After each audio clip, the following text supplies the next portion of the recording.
दोस्तों, स्वागत आप सभी का आपके अपने YouTube channel OS study YouTube channel में। आज का जो लेक्चर होने वाला है इसमें बात करेंगे इंपॉर्टेंट पीवाईक्यू क्वेश्चन के बारे में जो आपके एग्जाम में डेफिनेट पूछे जाते हैं। इन्हीं क्वेश्चन से आपके एग्जाम में क्वेश्चन पूछे जाते हैं। 100% आपके सिलेक्शन वाली क्लास होने वाली है। ऑल पीवाईक्यू क्वेश्चन जो होते हैं वो आपके लिए क्या होते हैं, वरदान साबित होते हैं, क्योंकि इन्हीं से ही आपका एक ना एक क्वेश्चन पूछा जा सकता है। जैसे आपसे मान लो फर्स्ट क्वेश्चन जो दे रखा है यही आपसे एग्जाम में पूछा जाए तो क्या हो, तो ऐसे क्वेश्चन आपको ज़रूर से देखने चाहिए। तो फर्स्ट क्वेश्चन जो दिया हुआ है इसे देखिए। आज के क्लास को अपन स्टार्ट करते हैं। तत्वबोधिनी सभा के संस्थापक कौन थे, आपको बताना है। रविंद्रनाथ टैगोर थे, देवेंद्रनाथ टैगोर थे, केशव चंद्र सेन थे, या फिर आपके एनी बेसेंट। तो तत्वबोधिनी जो सभा के संस्थापक थे वो आपके कौन थे, देवेंद्रनाथ टैगोर थे। राइट आंसर क्या हो जाएगा, बी ऑप्शन हो जाएगा। अब चलते हैं नेक्स्ट क्वेश्चन पे। अगला क्वेश्चन देखिए। अगला क्वेश्चन क्या दिया हुआ है, सती प्रथा पर प्रतिबिंब लगवाने वाले महत्वपूर्ण योगदान किनका है। या फिर आपको याद रखना है कि सती प्रथा पर प्रतिबिंब किन्होंने लगवाया था। बताइए किन्होंने लगवाया था। राजा राम मोहन राय ने, दयानंद सरस्वती ने, स्वामी विवेकानंद ने, या फिर आपके मदन मोहन मालवीय जी ने। तो राजा राम मोहन राय ने सती प्रथा पर रोक लगाई थी, इसे आपको नोट कर लेना है। नेक्स्ट क्वेश्चन पे चलते हैं। अगला क्वेश्चन देखिए। स्वामी दयानंद सरस्वती का जन्म कब हुआ था, तो आपके यहाँ गुजरात में हुआ था। कहाँ पर हुआ था, गुजरात में।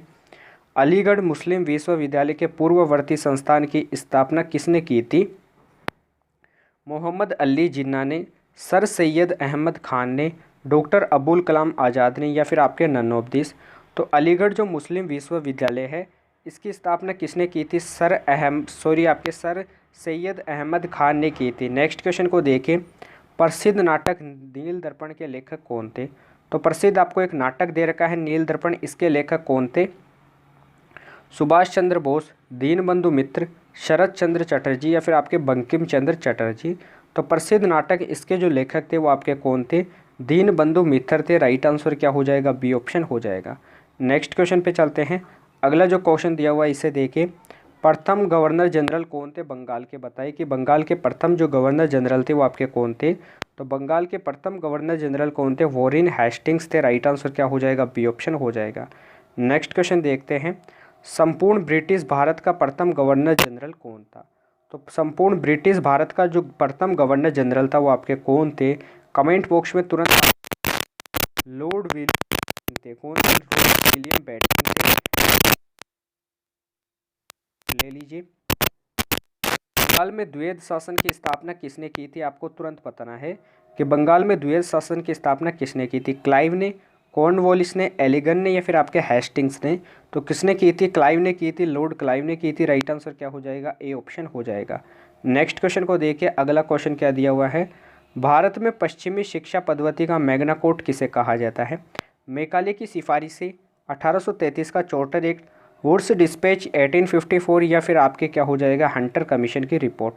तो जो पश्चिमी जो शिक्षा है इसकी पद्धति का मैग्ना कोड किसे कहा जाता है, वुड्स डिस्पैच आपके 1854 को कहा जाता है। Right answer C option.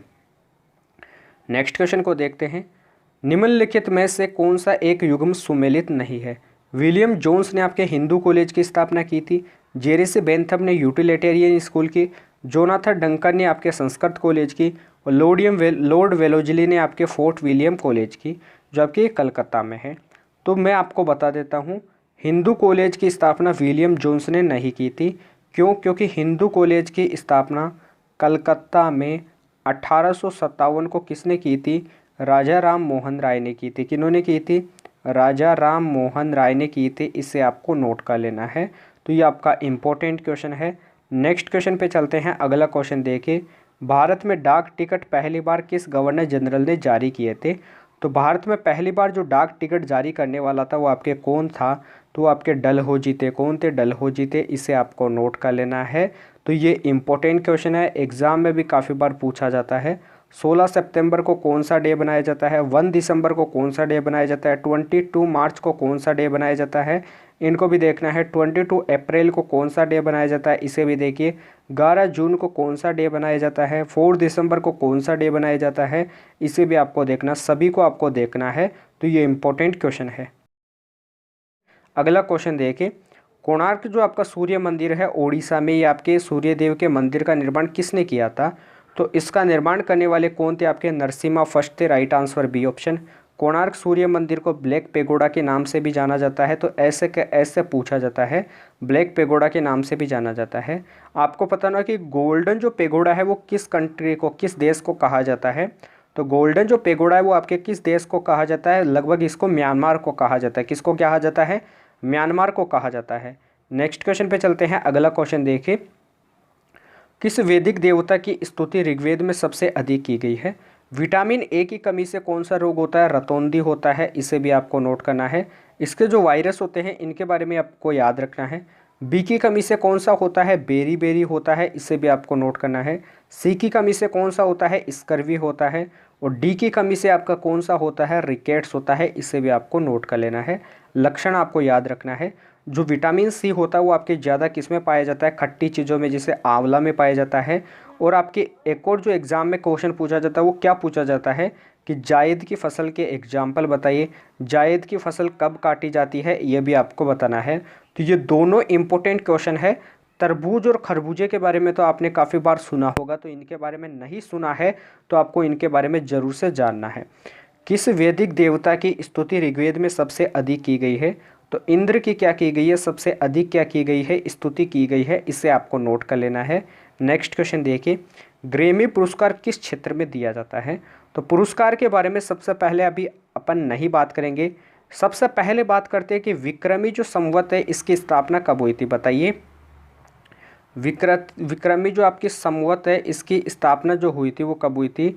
तो विक्रमी जो संवत है इसकी स्थापना जो आपके हुई थी वो कब हुई थी? तो इसकी स्थापना हुई थी 57 ईसा पूर्व में हुई थी, इससे आपको नोट कर लेना है।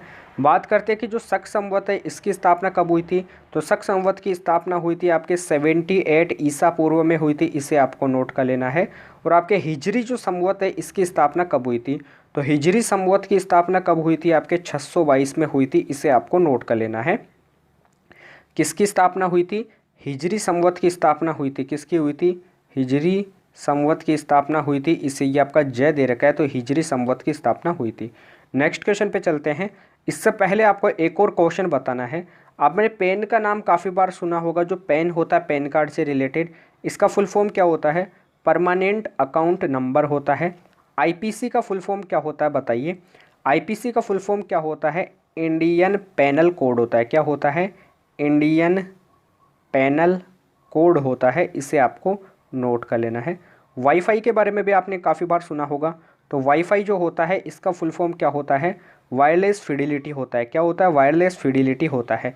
बताना है कि गुलाम वंश का संस्थापक कौन था, बताइए। तो गुलाम वंश का जो संस्थापक था वो आपके कौन थे? ऐबक थे। कौन थे? कुतुबुद्दीन ऐबक थे, इतना आपको नोट कर लेना है।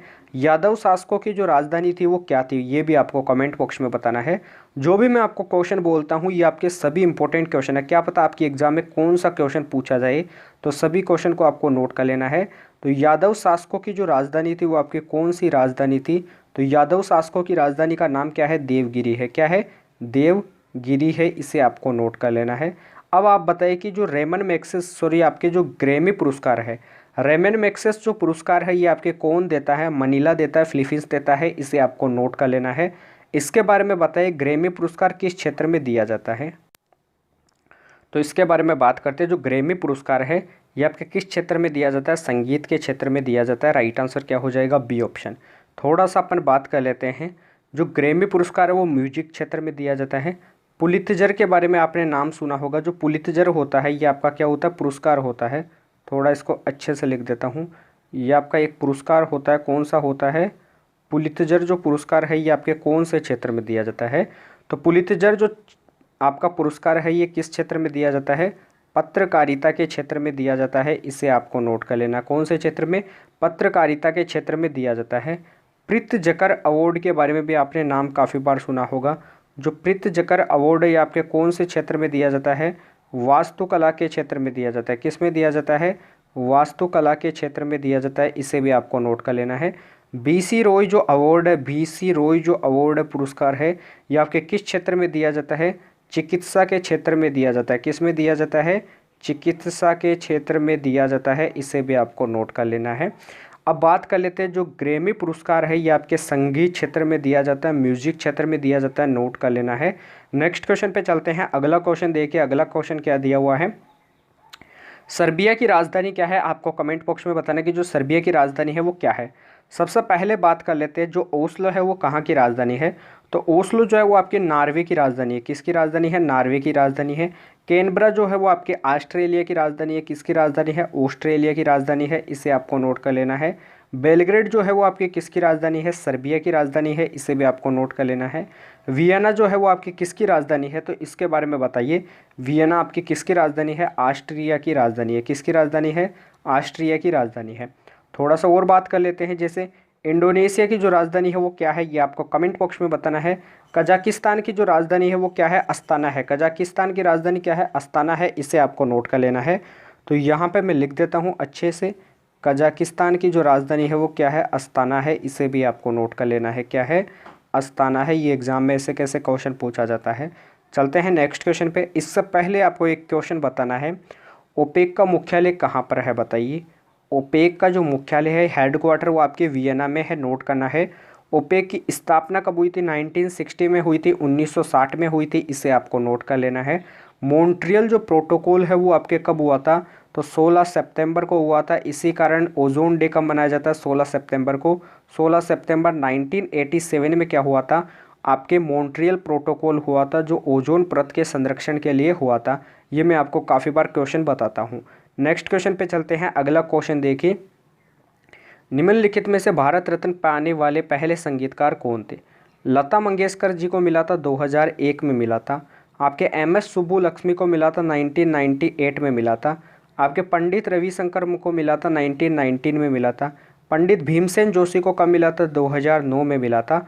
तो पहले जो पाने वाले व्यक्ति थे वो आपके कौन थे? एम एस सुब्बुलक्ष्मी थे। राइट आंसर क्या हो जाएगा आपका? बी ऑप्शन हो जाएगा। नेक्स्ट क्वेश्चन पे चलते हैं। अगला क्वेश्चन देखिए, स्टेपी जो है वो चारागाह का नाम होता है, लेकिन ये कहाँ पर जाना जाता है कि चारागाह को स्टेपी कहा जाता है? कहाँ पर कहा जाता है? अफ्रीका में, यूक्रेन में, ब्रिटेन में, या फिर आपके यूएसए यानी संयुक्त राज्य अमेरिका में? तो मैं आपको बता देता हूँ, जो स्टेपी है वो आपके यूक्रेन में कहा जाता है। राइट आंसर क्या हो जाएगा? B option. थोड़ा सा अपन बात कर लेते हैं। आपके चारागाह काफ़ी प्रकार के होते हैं, जैसे आपका पंपाज होता है। क्या होता है? एक तो आपका क्या होता है? पंपाज होता है। जैसे आपका क्या होता है? डाउन्स होता है। क्या होता है? डाउन्स होता है। जैसे आपका क्या होता है? पुस्ताज होता है। क्या होता है? पुस्ताज होता है। जैसे आपका क्या होता है? वेल्डस होता है। क्या होता है? वेल्डस होता है, इसे भी आपको नोट कर लेना है। पंपाज जो है वो आपके अर्जेंटीना में जाना जाता है, इसे आपको नोट कर लेना। कहाँ पर कहा जाता है? अर्जेंटीना में। डाउन्स के बारे में बात करते हैं, तो डाउन्स आपके ऑस्ट्रेलिया में जाना जाता है। कहाँ पर जाना जाता है? ऑस्ट्रेलिया में जाना जाता है, इसे आपको नोट कर लेना है। पुस्ताज जो है वो आपके हंगरी में जाना जाता है। कहाँ पर जाना जाता है? हंगरी में जाना जाता है।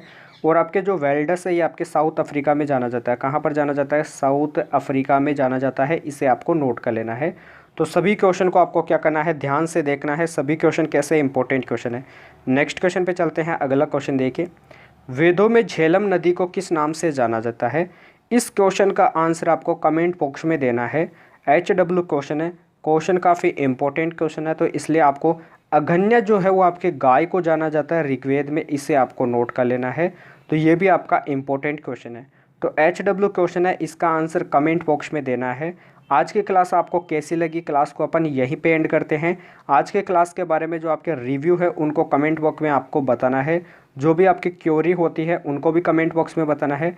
अभी तक जिन बच्चों ने क्लास को लाइक नहीं किया तो क्लास को लाइक कीजिए। चैनल को जिन बच्चों ने सब्सक्राइब नहीं किया है तो चैनल को सब्सक्राइब कर लीजिए, क्योंकि आपके लाइक और सब्सक्राइब ही होते हैं जो हमें क्या करते हैं? मोटिवेट करते हैं आपके लिए अच्छे अच्छे क्वेश्चन के वीडियोस बनाने के लिए, जिनसे आपकी प्रैक्टिस क्या हो जाती है? काफ़ी मजबूत हो जाती है। 100% इन्हीं क्वेश्चन से आपके एग्ज़ाम में क्वेश्चन पूछे जाएंगे। तो क्लास को आपको क्या करना है? एंड तक देखना है। क्लास को बीच में छोड़कर नहीं जाना है। फिर से आपको मैं बता देता हूँ, लाइक एंड सब्सक्राइब आपको ज़रूर करना है। इन्हीं के अनुसार हम आपके लिए और अच्छे क्वेश्चन की क्लास लगाने का प्रयास करेंगे। थोड़ा मैं ऐसे सोच रहा हूँ कि आपके लिए ऑल PYQ क्वेश्चन की एक ही क्लास लगा दूँ 3-4 घंटे की, जिनसे आपकी जो एग्ज़ाम हो जाएगी वो क्या हो जाएगी? बिल्कुल क्लियर हो जाएगी। तो इसके बारे में आपको कमेंट बॉक्स में बताना है। तो अपन कल मिलते हैं ऐसे बेहतरीन सेशन के साथ। तब तक के लिए जय हिंद, जय भारत, धन्यवाद।